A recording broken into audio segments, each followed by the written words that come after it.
Hi Cancer, welcome to Higher Source Tarot for your mid-month March 2023 tarot reading. This is a reading for all Cancer. Sun, Moon, Rising, and Venus. Thanks to everybody for all the support. I send you love and appreciation right back. And as we know, the tarot is your best friend who always tells you the truth. So I'm glad we're all here together. And if you are new here, welcome. I post new readings on Friday, then again on Monday. So if a reading doesn't fit, just come back in a couple of days. You can watch a new reading. Fridays are always a general reading. So those will bring in aspects of money, love, career, anything you could ask about. Mondays are a different style every week. Today's reading will be a detailed Celtic cross style reading, but next week it's going to be something completely different. So if you like tarot and you like the channel, I'd love to invite you to subscribe to Higher Source Tarot. What advice do you have for Cancer? Sun, Moon, Rising, and Venus. We're going to take that as a clarifier.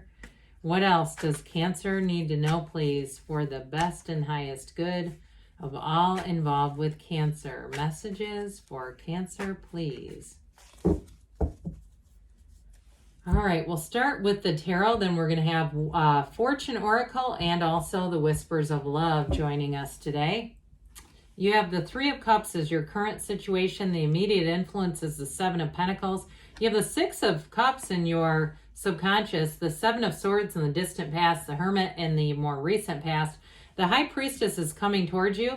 You're represented by the Wheel of Fortune, and you've got the Nine of Cups as the person or situation you're attracting. So two of the lottery tickets of the tarot. Now this is interesting too, because you've got the Hierophant next. The High Priestess and the Hierophant are counterparts. We've got the Eight of Pentacles here. I like it. The bottom of the deck, we have the Devil and the Eight of Wands, plus the Two of Swords. So we have here, let's take a peek at this for a minute.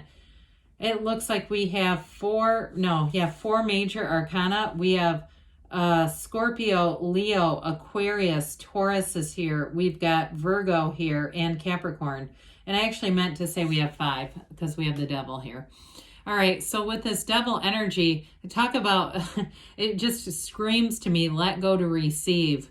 That's what these three together. The Two of Swords is a new cycle. So somebody here, whoever's been feeling restricted and stuck, if it has to do with a job, you've got great aspects for money, but you also have a marriage here. You've got a real commitment. And now you might say, well, you've got engagement and marriage. You might say, well, let's not get crazy now. We're not quite to that stage, but that's what's here. So with this Two of Swords, the bottom sword is fear, the top sword is anger. Very low vibrational swords. But it's an emotional time. So if you've been thinking about going on to a new job, but you feel a sense of loyalty, or there's even sort of a little bit of a hesitation, like, you know, what if it doesn't work out, right? We stay with the devil we know rather than the devil we don't. And so I do feel like with this Eight of Wands, you're going to feel like an invisible thrust in the middle of your back, that invisible hand of the universe saying, hey, Cancer, it's time to move forward. And so you may get an offer you cannot refuse with the Eight of Wands. Now, with the Devil energy, it is limitations. It is about not living up to our full potential. So if you've been playing it safe in an area of your life, I feel like the energy is going to pick up where it's almost harder to play it safe than it is just to take that leap of faith. The Devil energy, too, it represents contrast, like, so the black in the card. So some of you, you've been having experiences that are saying it's time to move on, but yet I still feel like there's a little bit of resistance. Now with the Devil also, the Devil is the ego in the deck. And so for some too, it's the mind that starts talking to us and convincing to stay in limitation, to stay in crisis in some cases. So with that Eight of Wands, it's brace for change, but the Eight of Wands is not quite to the level of the Tower, and it tends to be a lot more positive feeling. It's not quite as raucous as the Tower can be, but the Tower comes after the Devil. So in the order of the cards, so I do feel like they're saying, look, we were going to have a change coming in. You've asked for it. You've had a deep desire. Let's do it. So with this Three of Cups and Seven of Pentacles, I love this combination. Talk about celebration. Your time to harvest is now. You're seeing the fruits of your labor. Now, Pentacles can also be about the physical body. So if somebody's really been committed to the physical body and changing in this first 3 months or this first quarter of the year, I do feel like you're seeing results. And if there's some kind of if you've been in some kind of a fitness challenge, there's a celebration coming. I feel like there's some kind of a gathering to celebrate everyone. But others of you, it may just be saying, hey, I'm going to get a few new spring clothes. I've earned it. I've got, I don't have anything that fits me and I'm feeling good. And I also feel like, though, too, if somebody's doing that with the Seven of Pentacles, you'll sell that stuff. And, the stuff that you can't wear anymore on consignment. So one man's trash is another's treasure, as we say.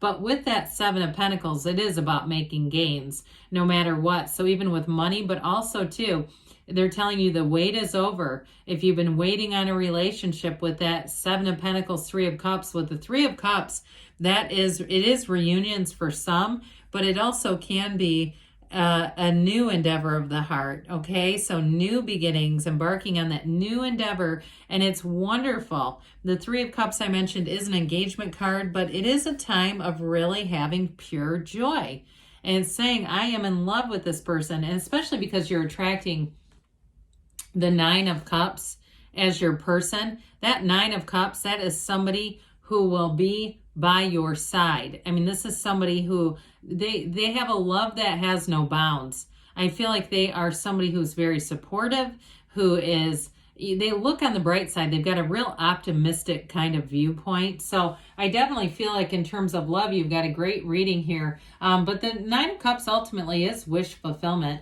So you have the Six of Cups in your subconscious here, one of the fairy tale cards of the deck, and all that gold in the card. Wonderful. The gold in the backgrounds indicates having fortune, and especially with this combination, I like this a whole lot. You've got lots of great cards here, but I just think there's something about this. This is so sweet. And it really does say there's real joy coming your way, and having that harmony with other people around you and saying this is in flow. This time of your life will be in flow with this. But with the Six of Cups, this is what you're attracting. So new people that you meet here, I do feel like they don't have a negative bone in their body. They're here to be uplifters. They're here to be encouragers. Now, in terms of money and finance with this one, it is like dreams coming true. If you're moving to a new place, or if you suddenly start to say you've got a bit of an urge to move or to start looking to move, with this, it feels like your intuition is right on the money with it. You'll be looking at the right places and saying, even for some, it may be up and coming places that in, a period of time from now, you'll say, my God, that was the best decision I made, because decisions coming out of the subconscious and this energy will be for you. Okay. They will be very positive. So the Seven of Swords is in the distant past. And if you did have an ending with something, it may have been very impulsive, and it may have had you go deep inside. There's an introspective energy that comes after this. And the Seven of Swords can be somebody that you trusted, or a job that you trusted, and things changed. They were not as they seemed. And so they may have also, talk about playing fast and loose with the truth here. If it was a job, they may have changed things up on you and acted like they didn't realize it, kind of play dumb. We used to call that the Columbo approach, those of you that are old enough to remember that one. But with this, I do feel like they knew exactly what the hell they were doing. And I'd say better, you're better off without them. And the energy moving forward is not including this. So if there was an ending, I do feel like it's a final ending. It's saying, I'm done with this. I'm done with dealing with unstable people or situations, things that can seem to change right in front of me. So with the Hermit energy, this is know thyself. When you know yourself, you know the universe. You have a very deep spiritual combination with these three. Talk about the heavy hitters of the spiritual world. Okay, we've also got be still and know, and prima materia, matter comes from the mind with this combination.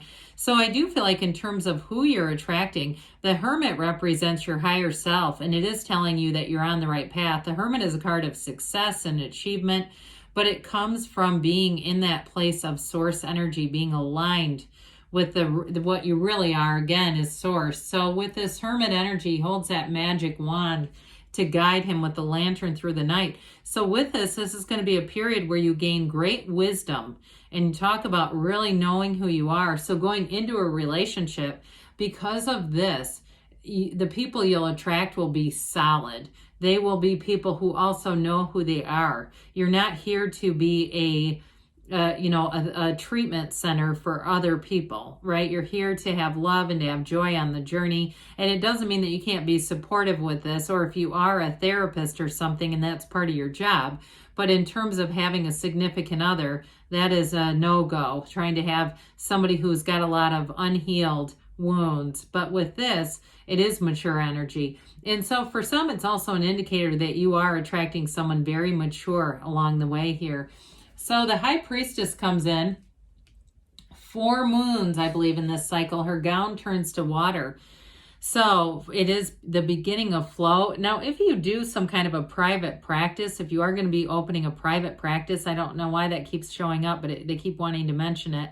I do feel like with this, you're going to be very successful. There's something about this because she works independently and it does not bother her. She's not looking for a big team of people around her necessarily. She can function in it, but it's saying that there may be periods of time or pockets of time when you are working and doing solo on a project. And with this, it's like your best ideas just come forward. So with the High Priestess energy, information is revealed too. So whatever happened with that 7 of Swords, I feel like you're going to get enough information that will satisfy our human nature, because the human mind likes to know why. The soul doesn't care. The soul's just here to keep moving forward and expand. But with this, it is your point of attraction is about new opportunities, new people showing up, and it's very, very high vibrational energy. It's also great clarity too with this one. She is smart, and so she knows when somebody's trying to pull something on her. She can tell right away. So I feel like you've gained something, even if it was a difficult period.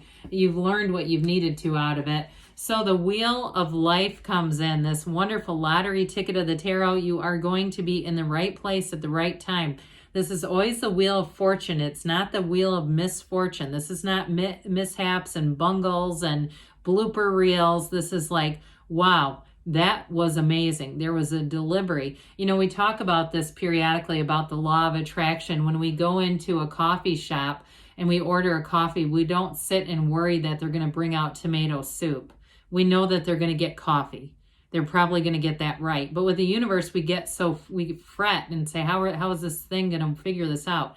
In this case, you're going to look back and say, my God, the synchronicities were unbelievable. The timing was perfect. Your timing is perfect. If you're auditioning for something, they keep saying you have perfect timing. It's like you're in the right place at the right time because of this. This wheel is high vibrational. The wheel always spins in your favor, but it's a portal into the divine. And so are these characters that decorate the card. The Hermanubis, the combination of Hermes and Anubis, and of course this high vibrational Serpent says you're making gains here. If you are taking a move, if you're making some kind of a move too, that leap of faith is right on schedule. All right. It feels exciting. It feels like a thrill will be in the air. And when we take that leap of faith, this 9 of Cups is right here to catch you. So this is also very high vibrational energy. So I do feel like in a job, you're going to get a lot of attention, a lot of praise and acknowledgement. For some, it could be promotion, or if you started a job, a new job, you'll find you quickly are making gains here. But I also feel like, too, it's sort of like that whistle while you work kind of atmosphere where people are happy being there. It's fun. There's funny people around you. There's somebody that has a great sense of humor around you in this energy. Now, in terms of a love interest, I mentioned this person is very thoughtful. They're very kind, but I also feel like it may be them that has such a good sense of humor. It just keeps coming through.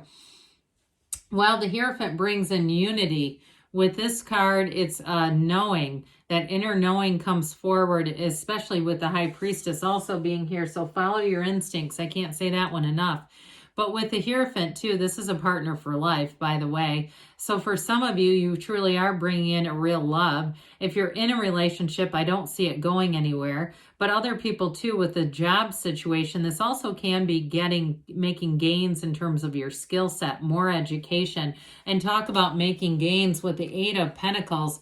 You're going to be stacking up those pentacles. There's money showing up here. So with this Eight of Pentacles, it's vibration and momentum, but the underlying quality with this one is unity. So in terms of a relationship too, you do have a commitment showing up here. And like I said, it's somebody who's very thoughtful. I feel like they're very much in the mindset of if they're somewhere without you, they think they wish you were there. It would be better if you were there. So let's see here what the Fortune Oracle has to say for Cancer to attract financial abundance and prosperity.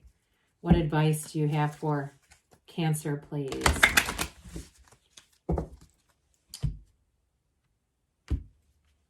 Then we'll have the Whispers of Love. You have Mountain. This is really a beautiful card.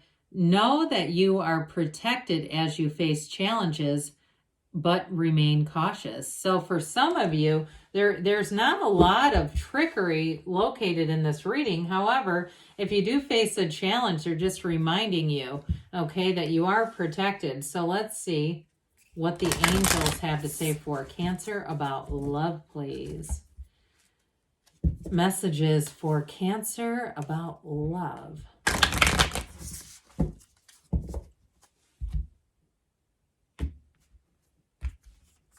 You have here the heart of the matter. There is more going on than meets the eye. So I do kind of get, even though I feel like whoever you're attracting is very warm and compassionate, I heard still waters run deep. Somebody who's very, very deep. So good things are on the way for you, Cancer. I love you, and I'll be back again soon.